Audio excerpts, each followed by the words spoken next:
Hello friends, कैसे हो आप सब। आप सबका आपके अपने यूट्यूब चैनल इवन शिक्षा में हार्दिक स्वागत है। अगर आप हमारे यूट्यूब चैनल पर नए हैं तो चैनल को सब्सक्राइब करें। आज हम पढ़ेंगे राजस्थान के भौतिक प्रदेश। सबसे पहले आप हमारे चैनल को सब्सक्राइब कर लें।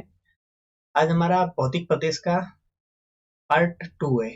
सेकंड पार्ट है। एक पार्ट हमने पहले कंप्लीट कर लिया है। अगर आपने वो पार्ट नहीं देखा है तो अपने यूट्यूब चैनल पर जाके प्ले लिस्ट में देख लें, जिसमें हमने जो शुष्क मरुस्थल था, ये वाला जो मरुस्थल का पार्ट है, इसमें जो शुष्क मरुस्थल था ये वाला पार्ट, इसको हमने कंप्लीट कर लिया है। अब हमारा बसा है अर्ध शुष्क मरुस्थल, ये वाला पार्ट, जिसको हम आज कंप्लीट करेंगे। और जो भी इसमें शब्दावलियां हैं मरुस्थल में, वो सारी कंप्लीट करेंगे। आज हमारा मरुस्थल कंप्लीट हो जाएगा। तो चलो चलते हैं। ये तो आपने मैप देख लिया होगा। ये यहाँ पे अरावली है। ये जो ये वाला पार्ट है जो अरावली का है। और इससे आगे ये मैदान का पार्ट है, और इधर ये हाड़ौती का पार्ट है, और ये मरुस्थल का पार्ट है। इसमें हमने शुष्क मरुस्थल को पहले पढ़ लिया है। आज हम पढ़ेंगे अर्ध शुष्क मरुस्थल।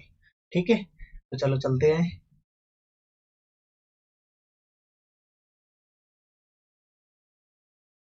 अर्ध शुष्क मरुस्थल, जिसे क्या बोलते हैं, बांगड़ प्रदेश।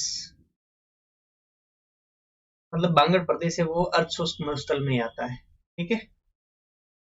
शुष्क मरुस्थल व अरावली के मध्य का भौतिक प्रदेश, या 25 सेंटीमीटर समवर्षा रेखा से 50 सेंटीमीटर समवर्षा रेखा के मध्य का भौतिक प्रदेश।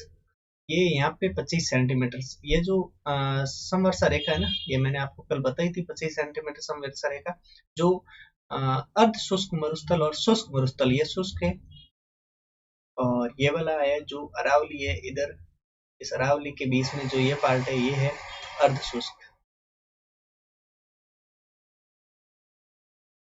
ये पार्ट अर्ध शुष्क है। ये जो अरावली है ना, अरावली के पास में ये यहाँ पे देखो आप, 50 सेंटीमीटर। आपको अगर क्वालिटी अच्छी है वीडियो की तो दिख जाएगा, नहीं तो ये यहाँ पे है 50 सेंटीमीटर समवर्षा रेखा। ये है ना जो अरावली और शुष्क मरुस्थल, अर्ध शुष्क मरुस्थल, मरुस्थल और अरावली के जो मध्य जो समवर्षा रेखा है वो है 50 सेंटीमीटर समवर्षा रेखा। और शुष्क मरुस्थल और अर्ध शुष्क मरुस्थल के मध्य जो समवर्षा रेखा है वो है 25 सेंटीमीटर समवर्षा रेखा। इन दोनों के बीच में जो ये पार्ट है, ये है अपना अर्ध शुष्क मरुस्थल। ठीक है। इसको हम अध्ययन की दृष्टि से 4 पार्ट में बांटेंगे, तो हम आगे चल के देखते हैं। ये रहा यहाँ पे, ये मरुस्थल है, अर्ध शुष्क मरुस्थल है ये पार्ट। ये पार्ट है अर्ध शुष्क मरुस्थल, और इसको भी साथ में लिया है गग्गर के मैदान को। तो इसको हम 4 पार्ट में डिवाइड करेंगे। यहाँ पे ये ऊपर का पार्ट है, इसे बोलेंगे घग्गर बेसिन, जिसमें हनुमानगढ़ और श्रीगंगानगर 2 जिले आते हैं। और यहाँ की मिट्टी है वो है चिकनी और उपजाऊ मिट्टी। तभी तो गंगानगर और हनुमानगढ़ में सबसे ज्यादा खाद्यान्न उत्पन्न होता है। गंगानगर और हनुमानगढ़, ये है घग्गर बेसिन। और हनुमानगढ़ और गंगानगर के नीचे, घग्गर बेसिन के नीचे है शेखावटी अंतःप्रवाह, ये वाला पार्ट।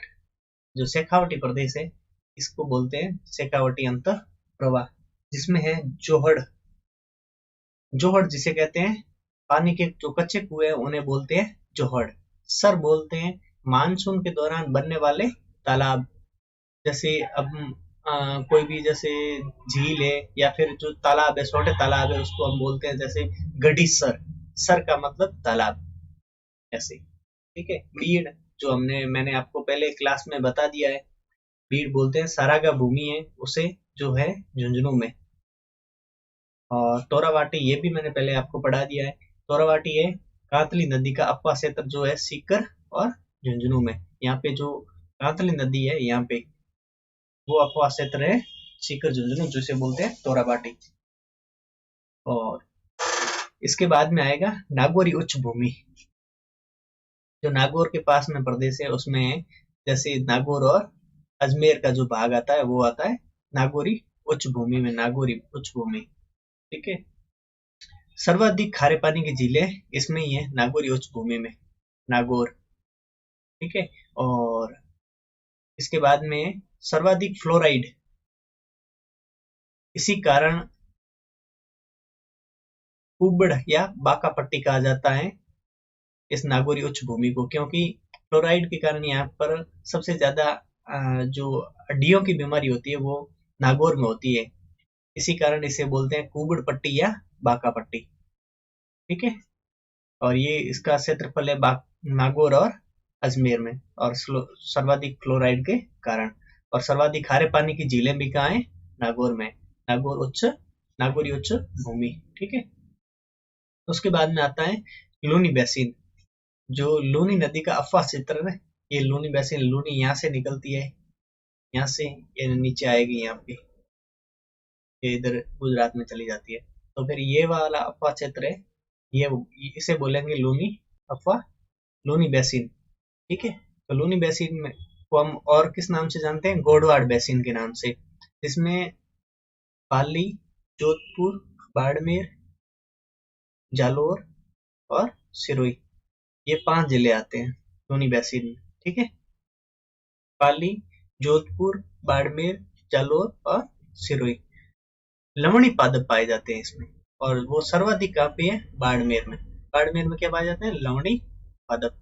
इसको आप याद रख लेना, क्योंकि ये अभी नया क्वेश्चन ही है, अभी तो पूछा नहीं है, कभी पूछ भी लेगा। ठीक है। निहड़ या रण, ये सब सर्वाधिक कहाँ पे है? जालोर में।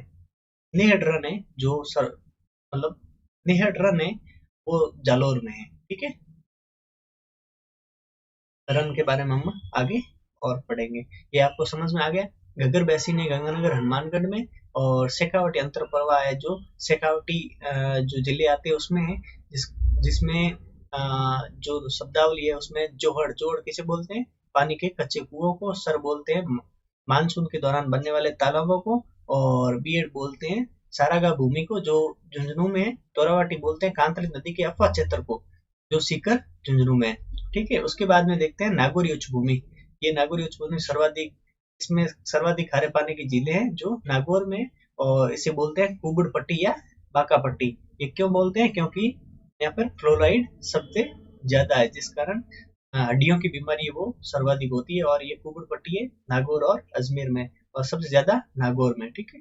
उसके बाद में लूनी बेसिन, गोडवाड़ बेसिन जिसे बोलते हैं, और इसमें 5 जिले पाली, जोधपुर, बाड़मेर, जालोर और सिरोही। और इसमें लवणी पाउडर पाए जाते हैं, जिस जो सर्वाधिक कहाँ पाए जाते हैं? बाड़मेर में। और एक निहड़ है जो कहाँ पर है? जालोर में। ठीक है। चलो चलते हैं आगे। ये मैंने पहले आपको बता दिया था, हम अध्ययन की दृष्टि से इन्हें 4 भागों में डिवाइड करेंगे। ठीक है।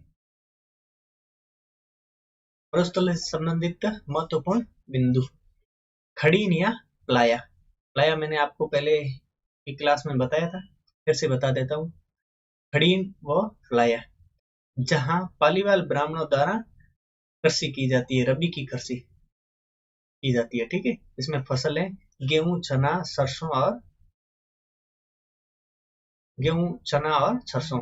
मरुस्थल में अस्थायी पानी की झीलें हैं। ये सर्वाधिक कहाँ पे है? ये झील मुख्यतः जैसलमेर के उत्तरी भाग में पाई जाती है। ठीक है। ये यहाँ पे जैसे ये इधर की साइड जो बड़ा टापू बन गया है, जैसे मतलब इधर की साइड ये धोरा बन गया है, और फिर नीचे चला गया है, फिर वापस से धोरा बन गया है। तो इसके बीच में जो पानी इकट्ठा हो जाता है बारिश के टाइम, तो इसे बोलते हैं हम खड़ीन या प्लाया। और ये क्वेश्चन कई बार एग्जाम में पूछा हुआ है खड़ीन या प्लाया के बारे में।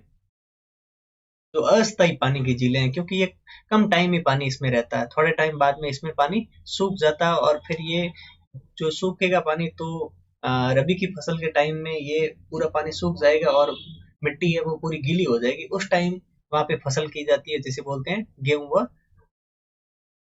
मतलब वो फसल की जाती है जिसमें गेहूं, चना और सरसों बोया जाता है। ठीक है। आगे चलते हैं। रन या टाट,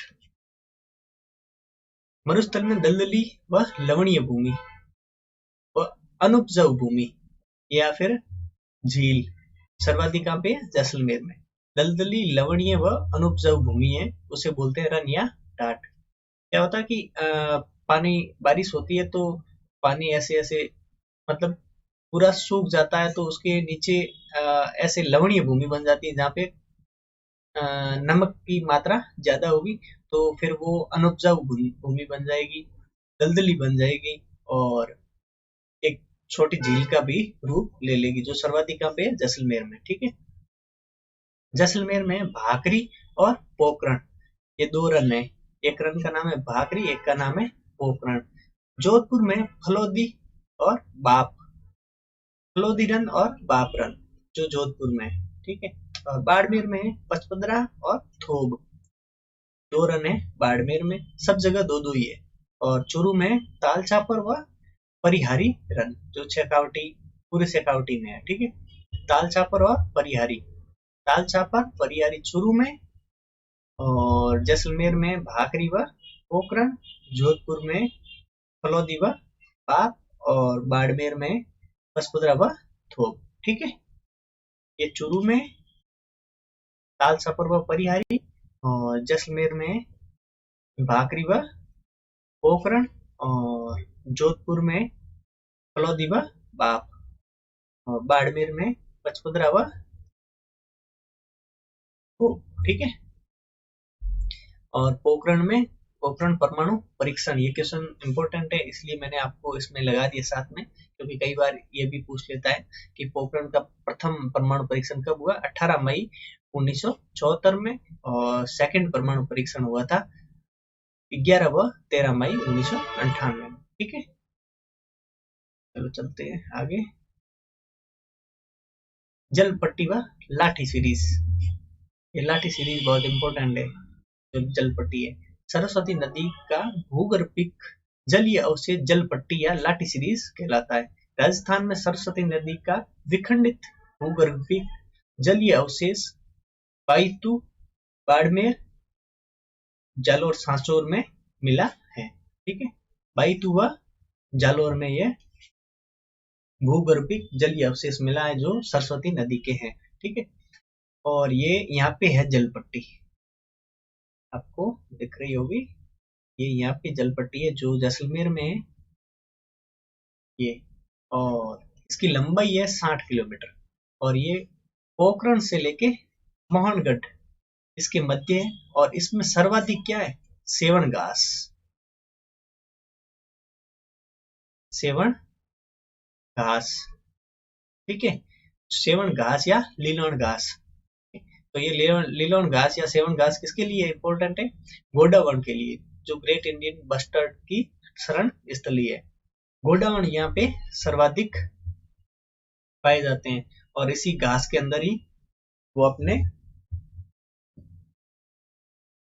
आवास को बनाते हैं। ठीक है, एक है सांदल नलकूप, ये है जैसलमेर में, जो बाड़मेर जैसलमेर में है ना, जो राष्ट्रीय मरु उद्यान उसमें है, और ये इसे बोलते हैं थार का गड़ा। ठीक है, सांदल नलकूप, जो जिसे बोलते हैं थार का गड़ा। ठीक है, आगे चलते हैं। आकलवुड फॉसिल पार्क, जीवाश्म उद्यान, ये इंपॉर्टेंट है क्योंकि इस पर कई बार क्वेश्चन बन चुका है, आगे भी बन सकता है। स्थिति है ये कहाँ पे है, जैसलमेर में राष्ट्रीय मरु उद्यान के अंदर है, और इसका निर्माण काल है जुरासिक काल, जो 18 करोड़ वर्ष पूर्व बना था। और ये इंपॉर्टेंट है कि विश्व में लकड़ी का प्राचीनतम अवशेष जो जीवाश्म है, वो आकलवुड फॉसिल पार्क में मिला, जो कहाँ पर है, जैसलमेर में, जो राष्ट्रीय मरु उद्यान के अंदर है। ठीक है, जिसे बोलते हैं जीवाश्म उद्यान भी बोला जाता है। ये बहुत इंपॉर्टेंट है क्योंकि कई बार इस पर क्वेश्चन बन चुका है। बाप बोल्डर क्ले, हिमानी के द्वारा जब किए गए कंकर पत्थर व अवसादों को बोल्डर क्ले कहा जाता है। ठीक है,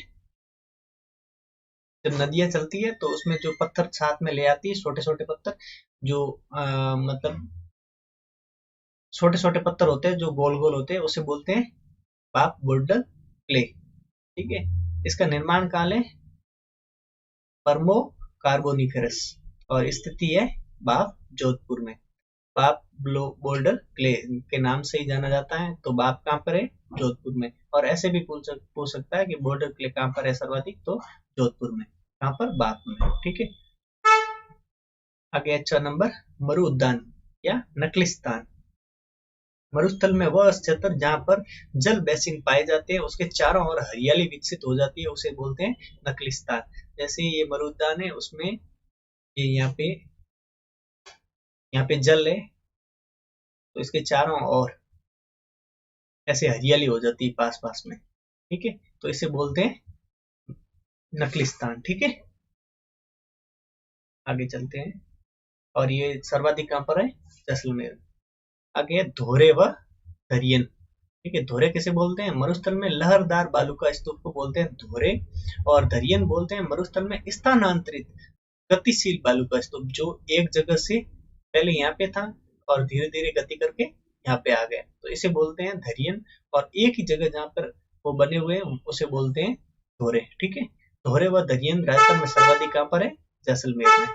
ये सर्वाधिक जैसलमेर में ही है। ठीक है, ये है पीवना।